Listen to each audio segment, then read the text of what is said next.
In today's tutorial, I'm going to show you guys how to hopefully resolve if you're getting a Windows security message saying that these files can't be opened. Your internet security settings prevented one or more of the files from being opened.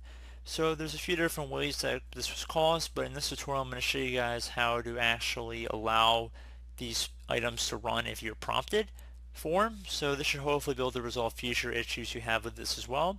And without further ado, let's jump right into it. And we're going to begin by opening up the Start menu just by left clicking on the Start button one time, and you want to proceed to type in Internet Properties or Internet Options, doesn't really matter, but underneath Best Match you want to select Internet Options here. And now we are in this window. You want to left click on the Security tab, and you want to left click on Custom Level, that Custom Level button right down there. So now you want to scroll down to get to the launching applications and unsafe files. So scrolling down here, right here, so it's about 2/3 of the way down. You want to select prompt, which is recommended.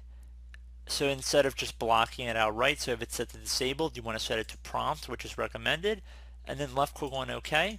Once you've done that, you just left click on OK again, so then you'll be prompted in the future and you won't just be outright blocked from running it. So I do hope this brief tutorial was able to help you guys out, and as always, thank you for watching, and I do look forward to catching you all in the next tutorial. Goodbye.